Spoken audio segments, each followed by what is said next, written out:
안녕하세요. 결혼까지 생각했던 남자친구와는 회사 동료로 처음 만났어요.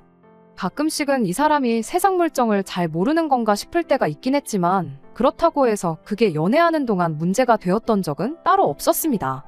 싫은 소리 불평불만 한번 하는 법 없고 어떻게 보면 까탈스러울 수도 있는 제 성격도 잘 맞춰주는 수더분한 성격 때문인가 연애하는 동안 느꼈던 점은 이 사람하고 같이 살게 된다면 적어도 스트레스 받으며 살 일은 없겠구나 싶었었어요. 그렇게 결혼 생각까지 하게 되었지요. 그런데 이렇게 결혼하기로 하니 세상 물정 모르고 순둥순둥한 성격이 최악의 단점이 될 줄은 몰랐네요. 남자친구와 저는 회사 내에서 몇 안 되는 지방대 출신 직원이었습니다. 입사 동기들 사이에서 알게 모르게 차별 같은 게 존재했고 그래서 그랬나 직장 생활하는 동안 서로가 서로한테 참 많은 위안이 되었어요. 그렇게 업무 외적으로 주고받던 연락이 인연으로 발전해 연애를 시작하게 되었습니다. 사내 연애를 시작했다는 소식을 듣고는 안 그래도 저희를 무시하던 동기들이 끼리끼리 논다고 아주 지방대 출신들끼리 이젠 눈까지 맞았다는 식으로 저희들의 뒷담화를 하고는 했어요. 속이 많이 상했지만 회사에서 말보다는 능력으로 인정을 받는 것만큼 좋은 게 또 없다고 생각했고 연애는 연애대로 회사 일은 회사 일대로 참 열심히 했습니다. 결국에는 저희 능력을 인정받게 되었고 그때 당시 저희를 손가락질하던 동기들 중에 회사에 남아있는 친구가 몇 명 없어요. 풀리기도 저희보다 잘 안 풀렸고요. 아무튼 간에 그 이후로도 둘이서 크게 다툰 적도 없고 서로의 고충도 잘 이해해주면서 서로가 좋은 방향으로 발전할 수 있는 동기부여까지 해줬으니 서로가 서로에게 좋은 시너지를 내준다는 확신을 갖고 그렇게 쭉 이때까지 연애관계를 이어오게 되었습니다. 언젠가부터는 회사 사람들이 저희 보고 결혼은 언제 할 거냐는 식으로 물어오는 지경까지 이르렀네요. 그 때문인가 저희 둘 사이에서 결혼 이야기가 자연스럽게 나오게 되었던 것 같아요. 말씀드렸다시피 저나 남자친구가 본가는 지방에 있어요. 회사는 서울이다 보니 둘 다 집에서 나와 자취를 하고 있고요. 처음 직장 생활 시작했을 때는 서로 사는 곳이 회사를 기준으로 정반대 방향이었었습니다. 그렇다 보니 연애하면서 집이 조금 가까우면 좋겠다는 생각을 했던 적이 몇 번이나 있었는데 시간이 지나 두 사람 다 살고 있던 자취방 계약을 갱신할 때가 다가와서는 살던 집을 연장하기보다는 서로 가까운 곳에 방을 구하는 게 좋겠다는 생각을 했지요. 오며 가며 거의 2시간이 걸렸던 시기에도 잘만 만났는데 그 거리가 1시간으로 줄어들었는데도 불구하고 집이 더 가까우면 좋겠다는 생각이 들었고 그렇게 1년 만에 서로 거의 같은 동네라고 봐도 무방할 만큼 가까운 거리로 이사를 하게 되었습니다. 서로 집에서 집까지 거리가 걸어서 15분 거리도 안 되었어요. 회사에서도 매일같이 보는 데다가 점심까지 같이 먹는데 사는 곳 방향이 같아져 퇴근길에도 같이 있게 되니 문득 그런 생각이 들더라고요. 벌써 우리가 만난 지도 몇 년인데 이럴 거면 그냥 결혼하는 게 맞는 거 아닌가 하는 생각이요. 어차피 매일같이 보는데 보증금 뺀 돈에 여지껏 모아놓은 돈 포함해 대출 좀 받아다가 적당한 위치에 전세든 자가든 신혼집 마련하고 살면 못할 게 어디 있겠나 싶었죠. 이 생각을 남자친구한테 말해주면서 자연스럽게 결혼 이야기가 오가기 시작했어요. 프로포즈를 받는 게 생략되긴 했지만 남들 하듯이 호텔 하나 빌려다가 명품백 선물하는 그런 청혼. 저한테는 딱히 안 해도 그만이었어서 그런지 그렇게 아쉽지는 않았습니다. 아무튼 연애를 길게 하긴 했지만 결혼은 또 다른 이야기잖아요. 연애하면서는 서로 구태여 말을 하지 않았던 서로의 상황을 그제서야 처음 오픈하게 되었습니다. 서로의 연봉이야 그건 이미 같은 회사 다니고 있다 보니 굳이 궁금할 것도 없었어요. 같은 해에 입사했고 자취하던 집도 저랑 똑같이 월세였는데 남자친구가 모아놓은 돈이 저에 비해서 너무 적었습니다. 데이트할 때도 데이트 비용은 칼같이 절반씩 냈어요. 이따금씩 남자친구가 선물 같은 거 해주는 거 보면 저보다는 손이 조금 크구나 싶긴 했는데 그렇다고 해서 모아놓은 돈이 몇 천만 원이나 차이 날 만큼 큰 선물을 받았던 건 절대 아니거든요. 그렇다고 해서 또 남자친구가 돈을 어디 흥청망청 쓰는 사람도 아니었어요. 소비하는 거 보면 꽤나 알뜰살뜰하고 사소한 거 하나 살 때도 꼭 인터넷에 가격 비교 먼저 해보는 사람이었거든요. 집도 가까이 살기로 한 거 욕심내서 아예 같은 빌딩에 구해도 되는 거였는데 15분 거리나 되는 동네에다 구했던 데에도 이유가 있어요. 다른 게 아니라 잠만 자면 되는데 월세로 나가는 돈 아깝다고 해서 굳이 역에서도 한참 들어가야 하는 동네에 방을 구했던 겁니다.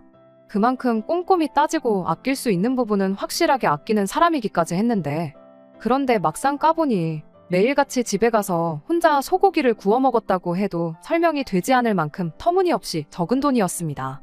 집이 가까워지고부터는 항상 저를 집 앞까지 바래다 주었던 사람이다 보니 퇴근길에 어디 허튼 데 가서 돈 쓰고 그럴 리도 없었죠. 취미생활 또한 집에서 컴퓨터로 게임하는 정도밖에 없는데 이래저래 사날르는 건 있지만 그 또한 한 달에 많이 써봐야 10만 원 내외였습니다. 어느덧 저희가 회사에 몸담은 지도 5년이 넘어가는데 모아놓은 돈이 1년치 연봉보다 적은 걸 보고 적잖이 놀랐죠. 처음에는 제 성격을 알고도 제 반응 보려고 일부러 짓궂은 장난을 치는 건가 하는 생각이 들 만큼 터무니없는 금액이었거든요. 그런데 남자친구 반응이 오히려 더 기가 막혔습니다.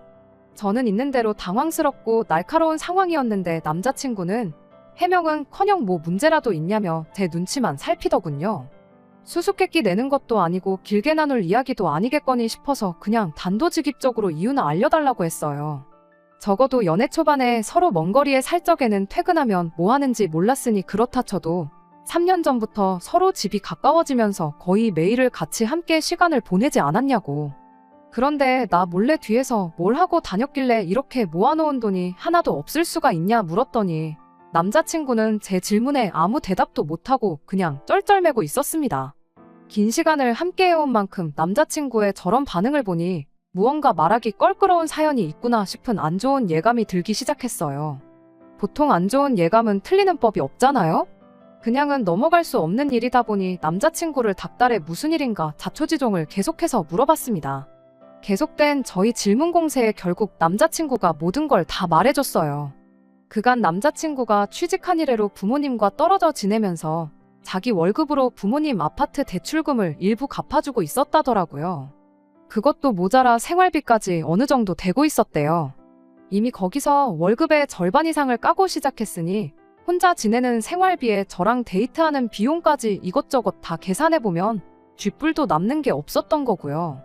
오히려 용케 그만큼이나마 모아놓은 게 대단하다 싶을 정도였어요. 남자친구가 아래로 동생이 2명이 더 있는데 걔들도 똑같이 부모님한테 돈을 드리고 있는 거냐 물어봤더니 동생들은 벌이가 자기가 버는 것만 못해서 안 하고 있다는 이야기를 해주는데 정말 정신이 아찔해지더라고요. 아무리 세상 물정을 몰라도 그렇지.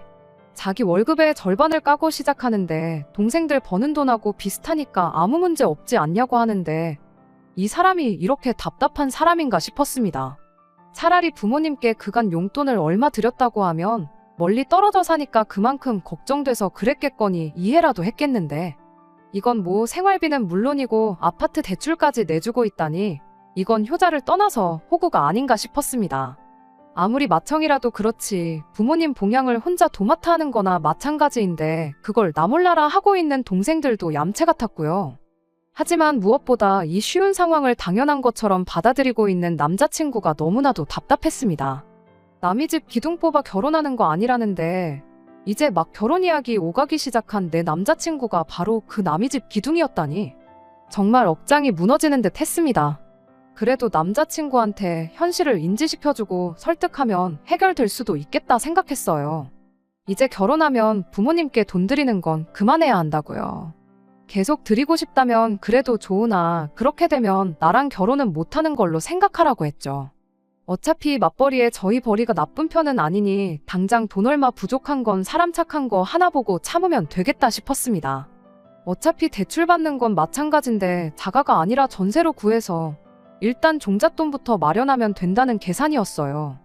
남자친구도 그제서야 자기가 처한 상황을 알고는 있는지 제 말에 대답 대신 고개를 끄덕이더라고요. 그래도 용돈 정도는 드려도 되지 않냐고 물어보길래 한 달에 한 20, 30 정도 드리는 건 오케이지만 그 이상은 안 된다고 단호하게 딱 잘라 말해줬습니다. 남자친구는 기꺼이 그렇게 하겠다고 대답을 해줬고요. 끝까지 우기면 어쩌지 걱정이었는데 그래도 이렇게 제 뜻에 순순히 따라주는 거 보니 한편으로는 안심이 되었어요. 그 후 일단 남자친구를 저희 부모님께 먼저 소개를 시켰습니다. 실제로 인사드린 적은 없지만 연애하면서 제가 저희 부모님께 몇 번 이야기를 했었고 사람 자체는 정말 순하고 성실한 사람이기에 저희 부모님께서도 남자친구를 마음에 들어 하셨어요. 저희 집에서 결혼 허락을 받았으니 이제 제가 남자친구 부모님께 인사드리러 갈 차례였습니다. 그런데 남자친구가 이런 이유, 저런 이유를 대면서 인사시키는 나를 미루려고 하더라고요. 쇳불도 당김에 빼랬다고 그걸 미뤄서 뭐 하겠냐고 남자친구를 닥달해 억지로 자리를 만들었습니다. 남자친구가 자꾸 소개를 미루는 걸로 보아 저는 혹시 남자친구 부모님이 저를 마음에 안 들어 하시나 하는 생각이 들었어요. 그도 그럴 게 결국 아들이 집에 해주던 지원을 제가 끊어버린 거나 마찬가지였잖아요. 그런데 인사드리러 처음 만난 자리에서 저를 엄청 반겨주시고 잘해주셨어요. 아들한테 말로만 들었다면서 정말 꼭 보고 싶었다고 하시면서 말입니다. 분위기는 더할 나위 없이 좋았는데 유독 남자친구만 좌불안석 안절부절하고 있었습니다. 긴장은 해도 내가 해야 하는 거 아닌가 싶었는데 알고 보니 긴장해서 그랬던 게 아니더라고요. 이야기를 나누다가 어쩌다 보니 생활비에 대한 이야기가 나왔습니다. 벼랑간 남자친구 부모님이 우리 아들이 집에 해주는 돈이 많아 평생 장가 보내기는 글렀다고 생각했는데 우리 아들 데려가줘서 고맙다며 저 같은 며느리를 보는 운 좋은 시부모는 당신들밖에 없을 거라고 하시는 거예요. 남자친구와 이야기했던 것과는 전혀 다른 이야기를 하는 걸 보아하니 그때 딱 깨달았습니다. 남자친구가 저를 집에 인사시키는 걸 미루려고 했던 그 진짜 이유를 말이지요. 부모님이 실망할까봐 그랬던 건지 아예 집에다가는 말조차 꺼내지 않았던 거예요. 상황 파악이 끝나자마자 남자친구한테 맡겨선 평생 가도 말을 안 하겠다 싶어서 제가 대신 입을 열었습니다. 아드님, 그러니까 남자친구가 아직 말을 안 한 것 같은데 결혼 후에는 저희도 신혼집을 구하면서 대출금이 생기고 경제적으로 빠듯해지지 않겠냐고. 그러니 앞으로는 대출금 내드리던 것부터 생활비 보태던 건 못 드리게 될 것 같다고요. 그 말이 끝나기가 무섭게 남자친구 어머니의 표정이 싹 바뀌더라고요. 그거에 대해선 들은 바가 없다며 방금 전까지는 저 같은 며느리를 보게 된 당신들이 운이 좋다고 하던 사람들이 이제는 당신 아들이 뼈 빠지게 벌어서 부모한테 효도하는 것도 못하게 하는 부모 자식 사이 갈라놓는 협잡꾼 취급을 하더라고요. 지금 저희 두 사람 벌이에 대출 갚고 생활비 내고 하면 못할 것도 없겠지만 그렇게 되면 저금을 하나도 할 수 없다고. 당장 내일 무슨 일이 일어날지도 모르는 세상에 저금 하나 없이 살 수 없지 않냐. 입장 바꿔서 제가 당장 제 월급의 대부분을 저희 집에 보내고 있다면 이 결혼 허락하실 거냐 되물어봤죠. 결혼하면 공동재산이 되는 만큼 공평하고 합리적으로 돈 관리를 해야 하지 않겠냐고. 그런데 한 푼 두 푼도 아니고 벌이의 절반 이상을 부모님께 드리는 건 말도 안 된다고 생각한다고 제 생각을 솔직하게 말했습니다. 충분히 간결하게 말했다고 생각했는데 남자친구 어머니는 네가 무슨 권리로 우리 아들이 버는 돈을 관리를 하려고 드느냐고 따지더라고요. 방금 전까지 결혼 못할 것 같다던 아들 장가 간다고 좋아하시지 않으셨냐고. 그거 보면 어머님 아버님 때문에 아들이 결혼 못할 수도 있겠다고 예상하셨던 거 아니냐. 걱정스러워 하셨던 거 보면 돈도 돈이지만 아들 앞길 생각해 주시는 좋은 분들이신 것 같은데 대충 계산해봐도 남자친구가 취직한 이래로 어머님 아버님께 드린 돈이 1억은 훌쩍 넘을 것 같은데 그 정도면 충분히 할 만큼 한 거 아니겠냐고요. 그러니 이제는 아들 앞길만 생각해 주시고 저희가 아예 땡전 한 푼 안 드리겠다는 게 아니고 남들 하는 것 이상으로 챙겨드릴 테니 저희들 결정을 무조건 나쁘게만 받아들이지 않아주셨으면 좋겠다고 했습니다. 하지만 그래도 주던 걸 어떻게 못 주게 하냐고, 당장 우리는 어떻게 버티라는 거냐며 그렇게는 안 된다고 우기시더라고요. 결국 그렇게 어머님 언성이 높아지기 시작하니 옆에서 꼼짝 못하고 있던 남자친구가 자기한테 좋은 해결법이 있다면서 모두 조용히 좀 해보라고 하고는 말도 안 되는 소리를 꺼내기 시작했어요. 자기가 돈을 더 벌어오면 되는 거 아니겠냐며 퇴근하면 대리운전이나 배달 같은 거 하고 주말에는 물류창고 같은 데 가서 일을 더 하겠답니다. 그렇게 돈을 더 벌면 그 돈으로 대출금을 갚아드리면 되는 거 아니겠냐는 겁니다.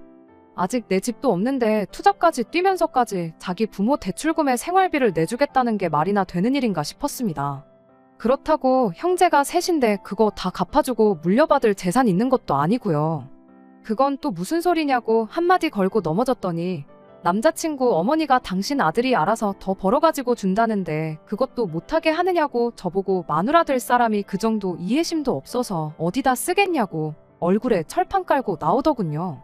더 길게 생각할 필요도 없겠더라고요. 어리숙한 건 알고 있었지만 부모님 눈치 본다고 해야 할 말도 못하는 남자친구는 더 이상 제 눈에 좋은 신랑감으로 보이지 않았습니다. 생활비 내주고 대출까지 갚아주는 집안의 기둥인 효자 아들 데려다가 여지껏 해주던 지원 다 끊고 가정을 꾸린다고 한들 부모님한테 미움을 받으면 받았지 진심으로 축하받을 것 같지도 않았어요. 남자친구도 자기 인생, 자기 건강 갈아 넣으면서까지 돈을 더 벌어다가 부모한테 갖다 바치겠다는데 그렇게 하라고 한들 제 마음은 편하겠나요? 제가 뭐가 아쉬워서 남자친구를 오래 알고 지낸 거지 따지고 보면 그날 처음 평생을 본 적도 없는 사람들한테 시작부터 끝까지 미움을 받아야 하는지도 모르겠더라고요. 그리고 퇴근 후에 투잡 뛰고 주말에는 아르바이트해서 돈을 더 벌 거면 저랑 결혼은 왜 하나요? 그냥 강아지나 한 마리 키우고 말지. 강아지는 제 말이라도 잘 듣잖아요. 일주일에 7일을 밤낮 없이 일하는 남편이면 솔직히 없는 거나 마찬가지기도 하고요. 그래서 그냥 자리에서 일어났습니다. 남의 집 기둥 뽑아오는 거 아니라는 말이 괜히 있는 말이 아닌 것 같다고 결혼 이야기 뒤집어버리는 것도 뒤집어버린 거지만 남자친구한테도 이만 헤어지자고 말했어요. 평생 그렇게 가족들 지갑 노릇이나 하라고요. 그렇게 사는 게 좋다는데 내가 스트레스 받아가면서까지 못하게 말릴 필요가 없다고 말하고 자리에서 일어났습니다. 같은 회사를 다니다 보니 보기 싫어도 마주쳐야 해서 불편했는데 남자친구의 마지막 책임감인지 저에 대한 죄책감 때문인지는 몰라도 저한테 이직할 테니 회사에서 마주칠 걱정은 안 해도 된다는 말을 하더라고요. 참 세상 물정을 몰라도 이렇게 모르는 사람이었구나 싶었죠. 나는 괜찮으니 회사까지 그만두고 그럴 필요 없다고 말했는데도 끝까지 저를 위한 마지막 책임이라니 어쩌니 하면서 결국 회사를 그만두더라고요. 앞만 말해봐야 듣지도 않는데 괜히 그만두지 말라고 하는 걸 보고 제가 미련이라도 남았다 생각하면 어쩔까 싶어서 그냥 알아서 하라고 했습니다. 어차피 헤어진 마당에 그런 것까지 챙겨줄 필요 없다 싶었거든요. 그런데 뭐 이직할 직장이라도 구해놓고 저러는 줄 알았는데 무슨 문제가 생긴 건지 바로 직장을 못 구했나 봐요. 헤어지고 4개월쯤 지나서 제가 사는 자취방 앞에 술에 잔뜩 취해서 찾아왔더라고요. 평소에 술은 입에도 안 대던 사람인데 뭔가 싶어서 이야기를 들어봤는데 직장을 못 구해서 수입이 없는 상황인데 부모님들은 멀쩡히 다니던 회사 그만둔 남자친구 잘못이라면서 그나마도 얼마 안 되는 저금이라고 모아놓은 돈을 내놓으라고 했다는 겁니다. 당장 자기는 수입이 없어서 걱정이 돼서 죽겠는데 남자친구 부모님은 그 몇 달을 못 기다려서 얼마 안 되는 자기 돈을 가져가려고 한다고요. 그리고 상황이 이렇게 되니 자기가 자기 인생에 얼마나 큰 부분을 놓아버린 건지 이제야 깨달았다고 하면서 저한테 사과를 하더라고요. 이제 정말 자기는 부모님 안 보고 살아도 되니까 자기를 다시 받아달라고요. 집에다 돈 가져다 바치는 것도 그만둘 것이고 2번 다시 호구 노릇 하지 않겠다고 머리를 바닥에 찌으면서까지 부탁을 하더라고요. 그렇게 오래 연애했고 그동안 정이 많이 들었는데도 안쓰럽지가 않았습니다. 결혼 이야기 오갈 때던 회사 그만둘 필요까지 없다고 제가 이야기했을 때 진작에 들었으면 이럴 일도 없었을 텐데요. 다 자기가 뿌린 씨앗인데 달게 받아야죠. 불쌍하다고 다시 받아줬다가 괜히 또 새 직장 구하자마자 가족들한테 돈 줘야겠다 그럴 수도 있는 노릇이고요. 그래서 안타깝지만 나는 너랑 다시 시작할 생각이 없다. 그리고 술 먹고 이렇게 찾아오는 것도 싫고 우리는 이미 끝난 거니까 2번 다시 찾아오지 말라고 했습니다. 내가 뭐라고 당신하고 당신 부모님, 부모 자식 간의 천륜을 끊어낼 수 있겠냐고. 믿는 도끼에 발등 찍히는 것도 딱 1번이라고 했고 넌 벌써 그 기회를 날려먹었다고 했어요. 그 뒤로 한동안은 연락도 소식도 모르고 지냈습니다. 회사에서 남자친구와 친하게 지내던 직원이 남자친구 소식을 들었다며 저한테 말해줬어요. 고향에 돌아가서 그쪽에서 일자리 찾으러 다니면서 아르바이트 하고 있다고 하더라고요. 워낙에 경력이 좋아서 오히려 그쪽에서 새 직장 구하는 게 힘든가 보다 싶더래요. 불쌍하긴 하지만 한편으로는 남자친구를 다시 안 받아주길 잘했다는 생각이 듭니다. 결국에는 가족을 놓지 못해서 안정적인 새로운 직장을 찾는 게 아니라 부모님 당장 생활비랑 대출금 내주기 위해서 고향으로 돌아간 모습을 보면 아직 정신 덜 차린 것 같네요. 그동안 만나온 정에 휩쓸려 받아줬더라면 결국엔 또 어떤 방식으로든 자기 가족들 먹여 살리겠다고 투잡을 뛰겠다느니 내 돈을 빌려서 쓰겠다느니 분명 무슨 일이 있어도 있었을 겁니다. 비록 이렇게 완전히 끝나버리게 되었지만 아무쪼록 언젠간 정신 차리고 이용만 당하고 있다는 걸 깨달았으면 좋겠네요. 부모님이 키워준 은혜, 당연히 헤아릴 수 없을 만큼 커다란 것이겠지만 자기 인생까지 갈아서 갚아야 할 정도로 가스라이팅을 당한 모습을 보니 그냥 한편으로는 안쓰럽기도 한 것 같아요. 뭐 저랑은 이제 헤어졌으니 제가 더 이상 신경 쓸 일은 아니지만요. 정신 차리면 그만둘 것이고 정신 못 차리면 앞으로도 저렇게 살아가겠죠. 두 번째 사연입니다. 안녕하세요. 날이 점점 추워지는 게 벌써 한 해를 마무리할 때가 다가왔다는 사실이 물씬 느껴지네요. 이제 해가 넘어가면 저도 30살이 돼요. 못해도 30 전에는 결혼을 하고 싶었는데 올해가 2달 남짓 남은 이 상황에 모든 걸 준비 마치고 결혼을 하는 건 불가능하다 싶습니다. 그리고 이 사람과 결혼을 하는 게 맞나 싶은 생각이 들기도 하고요. 그래서 이렇게 다른 분들의 의견이나 조언을 구해보고자 사연을 보내보게 되었습니다. 저보다 3살이 많은 남자친구와 3년 조금 넘게 연애를 했습니다. 제가 연애 2년 차부터는 30 전에는 결혼을 하고 싶다는 말을 했다 보니 남자친구 또한 제가 결혼을 염두에 두고 연애를 하고 있었다는 사실을 알고 있었죠. 남자친구가 저보다 연상이다 보니 결혼 이야기에 부담을 갖거나 하지는 않았던 것 같아요. 그렇게 1년이 지나서 지지난달부터 처음으로 저희 두 사람 사이에서 결혼 이야기가 오가기 시작했습니다.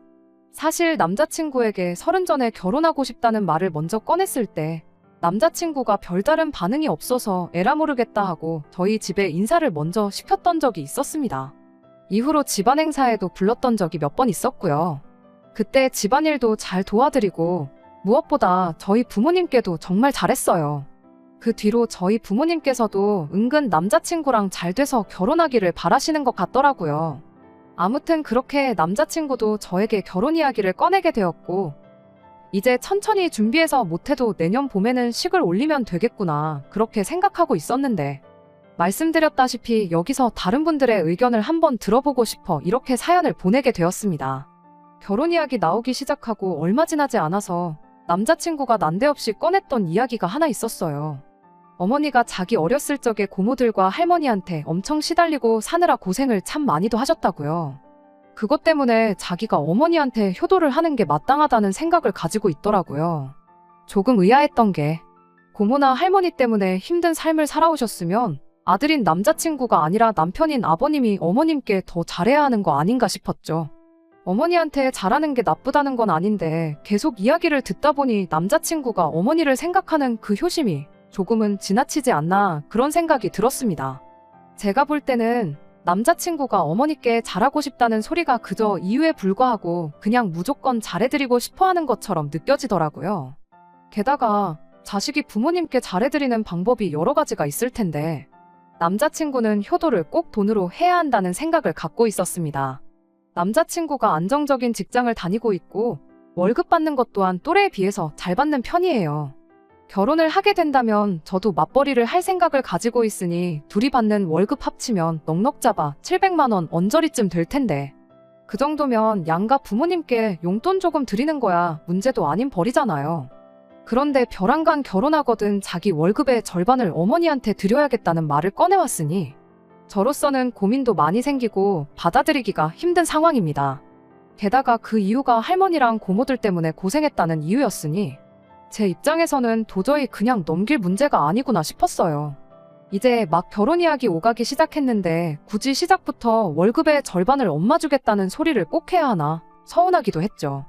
만약에 어머님이 저희 결혼하고 나서 아이를 봐주신다거나 한다면 그때야 월급의 절반이 아니라 한 달에 200만 원도 드릴 수 있겠지만 아무 이유 없이 그냥 드리는 건 아닌 것 같다고 딱 잘라 말은 했는데 남자친구는 그건 나중 가서 이야기하자며 대답을 얼버무렸습니다. 그거야 남자친구가 말한 대로 결혼 후에 양가 부모님께 드릴 용돈이나 생활비에 대해서는 결혼 준비하면서 차근차근 이야기를 나누면 되겠거니 싶어서 그냥 넘어갔어요. 그런데 얼마 전에 남자친구 어머니께 인사를 드리고 오면서 진짜로 결혼은 현실이구나 싶고 여러 가지 생각이 드는 거예요.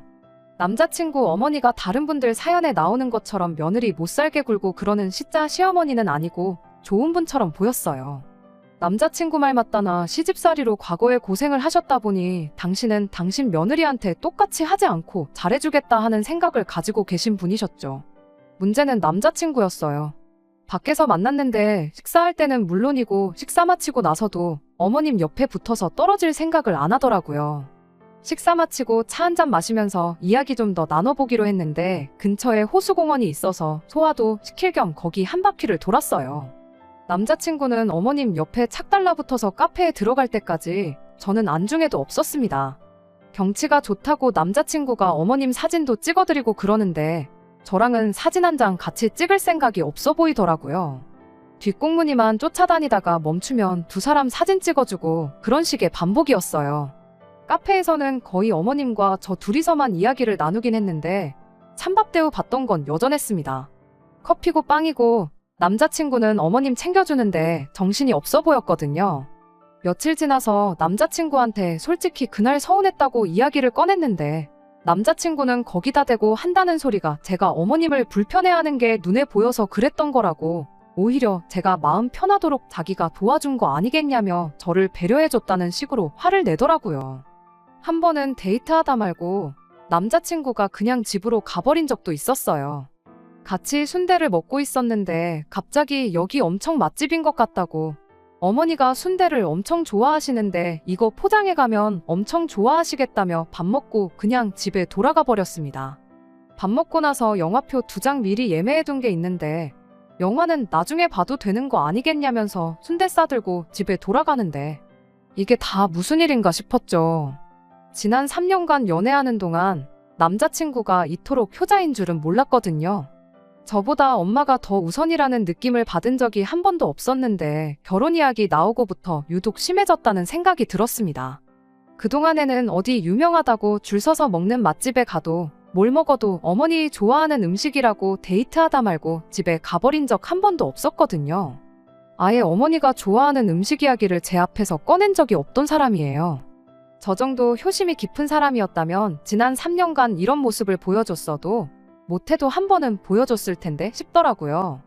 그러다 지난주에 지나가는 소리로 남자친구한테 장난삼아 한마디 했던 말이 있어요. 같이 핸드폰으로 유튜브 보다가 짧게 편집해놓은 TV 프로그램을 보던 중 고부간의 갈등에 관한 영상을 하나 봤거든요. 그거 다 보고 나서 남자친구한테 어머니랑 나랑 둘 사이에 나중에 문제가 생기면 오빠는 누구 편을 들어줄 거냐고 장난삼아 물어봤는데 남자친구는 정말 단 1초의 고민도 하지 않고 당연히 엄마 편을 드는 게 맞지 않냐는 대답을 하더군요. 어머니가 앞으로 살아봐야 얼마나 더 사시겠냐고 돌아가시기 전까지는 아들은 무조건 엄마 편을 들어줘야 한다고 하는데 참 그 말이 자기가 했던 말이랑 정반대의 소리인 건 모르나 싶었습니다. 왜? 어머님이 할머니랑 고모들 때문에 고생하셨다잖아요. 거기서 아버님이 어머님 편 제대로 한번 들어줬다면 그나마 고생은 덜 하셨을 거 아니겠나요? 물론 어떤 삶을 살아오셨는지 집안 분위기가 어땠는지는 모르는 일이지만 그래도 남편이 가족들과 배우자 사이에서 든든하게 중간 역할을 해주면 그만큼 괴롭힘도 덜했을 거 아닌가 싶은데 하지만 그걸 가지고 말꼬투리 잡아봐야 어차피 끝나지 않을 이야기만 나누게 될 것 같아서 그냥 아무 말 안 하고 말았습니다. 아무튼 이 모든 사건이 불과 근 2달 사이에 일어난 일이에요.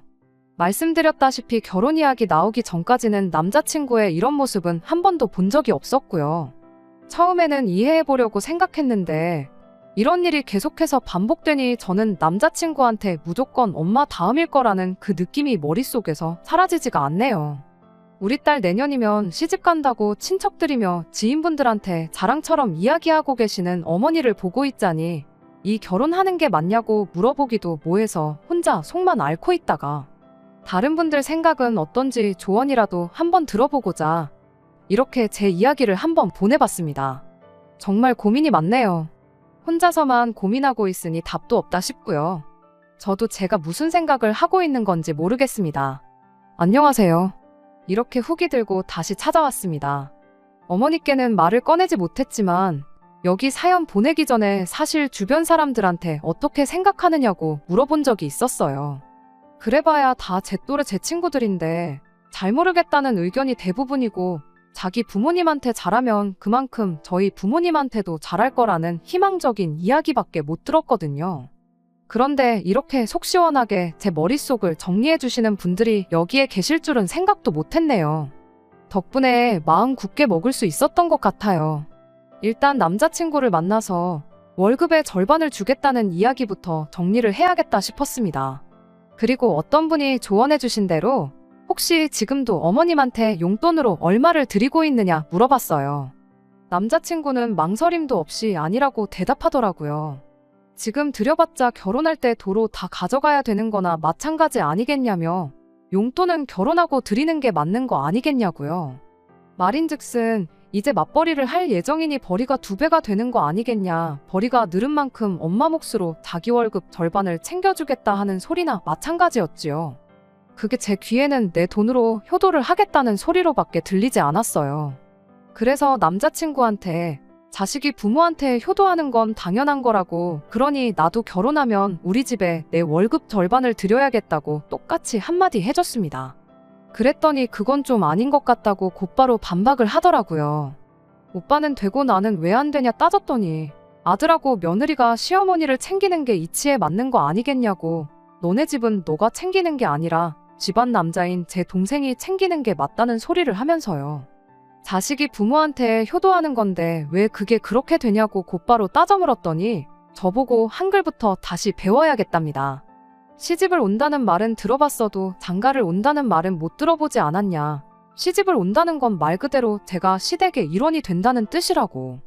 그러니까 결혼을 한순간부터 너는 우리 집 식구가 되는 거니 효도는 시어머니한테 하는 게 맞는 거라고요. 그러니 너네 부모님 용돈은 동생이 알아서 챙기게 냅두라고. 너는 우리 집만 신경 쓰면 된다고 하는데, 이과 나온 사람이 문과 나온 저한테 한글 공부부터 다시 하라는 것부터가 어이가 없었어요. 그럼 장가를 간다는 건 무슨 뜻인지 한번 말해보라고 했어요. 시집 온다랑 장가 간다가 뭐가 다르냐고요. 장가 가는 건 오빠가 우리 집 식구 된다는 소리 아니냐 했더니 거기까지는 생각 안 해봤는지 어떻게 둘러대지도 못하고 혼자 끙끙 앓더라고요. 이미 여기서부터 남자친구가 양보할 생각이 없어 보이는데 다른 분들이 조언해주신 이야기까지 꺼내가며 왈가왈부할 것도 없겠다 싶었어요. 무슨 말을 해도 제 말을 안 들을 게 뻔하고 저한테 말도 안 되는 시댁 효도만 강요할 게 뻔한데 입 아프게 양보할 생각도 없는 거 토론해봐야 아무 소용도 없겠다 싶었죠.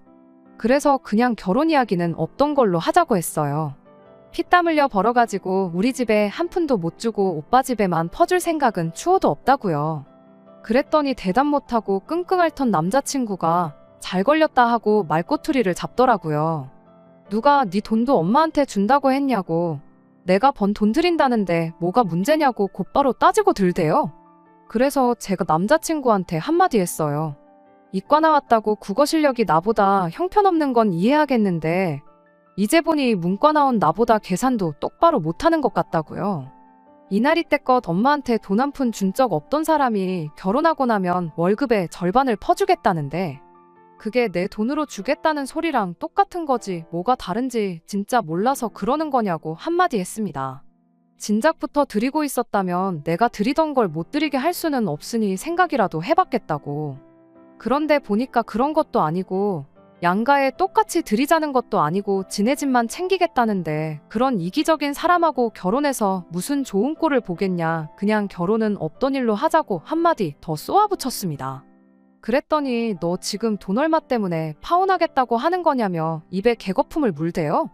그러더니 용돈 문제는 그럼 나중에 다시 이야기하자고 은근슬쩍 화제를 돌리려고 하더라고요. 뭘 다시 이야기하긴 다시 이야기하냐고. 지금 당장 안 드리겠다고 해도 그 말 안 믿을 거고 결혼할 때 되니까 그동안 못했던 효도가 하고 싶은가 본데 그냥 결혼 없던 일로 할 테니 그 마음 변치 말고 이제부터라도 어머니한테 최선을 다해서 효도하라고 한마디 해주고 자리에서 일어났습니다. 그리고 남자친구한테 마지막으로 조언 한마디 해줬어요. 나 다음에 만날 여자한테는 다른 것보다 결혼하거든 월급의 절반은 시댁 몫이 될 테니 그리 알라고 결혼 이야기 나오기 전에 미리 말해주라고 했어요. 안 그러면 또 연애한다고 시간은 시간대로 날리고 결혼 목전에 가서 똑같이 파혼당할 거라고요. 오빠 남은 인생에 평생 도움될 꿀팁이니까 좋은 거 배웠다고 생각하고 지금 먹은 밥값 대신 내주고 퉁치라고 했습니다. 그 말 하기 무섭게 직원분한테 계산은 저 사람이 해줄 거라고 말하고 가게 밖으로 뛰쳐나왔네요. 계산하는데 시간이 걸려서 그런지 남자친구가 저를 쫓아오지는 않았고 대신 그날 하루 종일 전화기에 불이 나도록 전화를 해댔어요. 계속 씹고 있다가 밤10시가 돼서 걸려온 전화를 받았습니다. 밥 먹다 말고 파혼당하니까 실감이 났는지 그제서야 저한테 사과를 하더라고요. 그러면서 한다는 소리가 그러면 너가 벌어온 월급의 절반은 너네 집에 드리는 걸로 하겠다네요. 어차피 싹싹 빌어도 다시 받아줄 생각은 없었고 전화를 받은 이유도 이제 잘 거니까 전화하지 말라고 한마디 해주려고 받은 거였는데 어떻게든 엄마한테 자기 월급 절반 퍼주고 싶어서 저러는 거 보고 있으니 더 이야기 나눌 것도 없이 파혼하자고 한 게 정말 잘했다는 생각이 들었습니다. 아직도 자기가 왜 파혼당했는지 이유도 모르고 있냐고. 이젠 어머니한테 돈을 퍼주고 그런 걸 떠나서 이해력도 딸리고 멍청하기까지 한 사람하고는 결혼 생각 없다고. 제발 연락하지 말고 시집와서 시댁 귀신으로 살다가 죽을 사람 새로 찾아서 결혼하라 말하고 전화 끊어버렸어요. 그렇게 남자친구하고는 결혼 이야기도 없던 일이 되었고 영원히 모르는 사람으로 지내게 되었네요. 하고 싶은 말 다 해서 속은 후련했지만 그래도 결혼까지 생각한 데다가 3년이라는 긴 시간을 함께했던 사람이다 보니 솔직히 아쉬운 마음이 안 든다고 하면 그건 거짓말일 거예요. 하지만 이 결정이 후회가 되지는 않습니다. 어떤 분이 해주셨던 말 맞다나 남의 집 기둥 뽑아서 결혼하는 거 아니라는데 여러분들이 해주신 조언 무시하고 결혼했다면 아마 제 남은 평생을 후회하면서 살았을 테니까요. 왜 결혼하고 나서 효자가 되고 싶어 저렇게 안달들일까요? 죽었다 깨나도 그것만큼은 왜 그런지 그 이유를 모를 것 같아요. 사실 알고 싶지도 않고요. 아무쪼록 남자친구가 이제부터라도 어머니께 진정한 효도를 해주고 평생 그렇게 엄마 곁만 지키다가 혼자서 늙어갔으면 좋겠네요. 끝까지 들어주셔서 감사합니다. 오늘의 사연은 여기까지입니다. 구독과 좋아요, 알람 설정 부탁드리고 더 좋은 사연으로 다시 찾아뵙겠습니다. 감사합니다.